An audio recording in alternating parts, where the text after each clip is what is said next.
What the heck is this thing? Okay, that's the most horrifying thing I've seen in my life, perhaps. Alright, what am I looking at here? A being beyond understanding, though many have tried. Let's take a look at the stats here.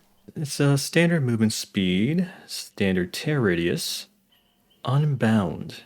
This perk activates for 30 seconds after a survivor becomes injured by any means. After vaulting a window, you gain 5% haste for 10 seconds.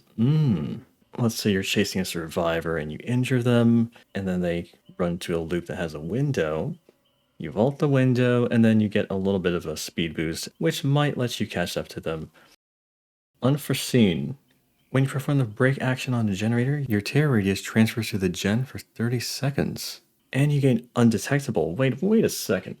You get undetectable, and you can't, as a survivor, you cannot disable the undetectable like you can with Trail of Torment. That's kind of powerful. I can definitely see this being used. This might become like a meta perk. And then we have Undone. When a survivor misses a skill check, you gain 3 tokens up to 30. When you perform the break action, if you have any tokens, consume them all, and it loses 1% per token. But this relies on the survivor missing skill checks, which is, they don't miss skill checks that often. You would have to pair this with something that makes it harder for them to hit the skill checks, obviously. Now, what is this power here? Unknown Venom X. Press the power button to charge UVX, and then you press it again to launch a bouncing projectile, which creates a blast area upon impact. Survivors become hindered if they touch it while airborne. And then if they touch the blast area, they become weakened. Weakened doesn't do anything the first time it afflicts the survivor, but the second time, it causes them to lose a health state. Survivors lose weakened by successfully staring down the unknown.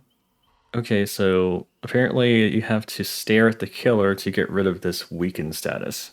And then you have hallucinations. The unknown will intermittently create hallucinations. Oh, look at that. He can teleport to the hallucinations. Wow. You can remove hallucinations with the Dispel ability. Weakened survivors take longer to dispel. Okay, so what we have here is, it kind of seems like he's not really a ranged killer, but he has a ranged attack. It's kind of lethal, but not like a Hunter's Hatchet type lethal. And then he also has some map mobility with his hallucinations and teleport. Okay, so here we have our goth mommy. That's what people call her, maybe? I don't know.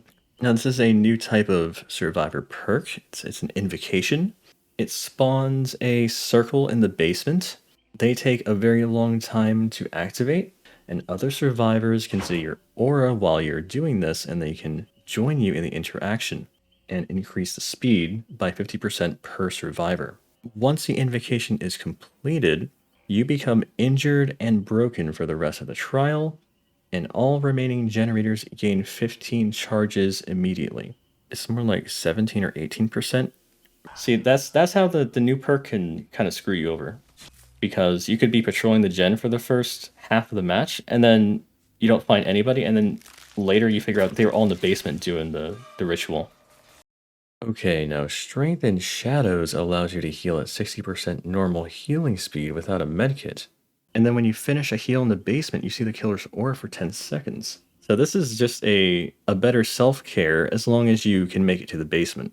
Okay, and then we have Wicked, and for each token you recover from the Mangled status, 20% faster.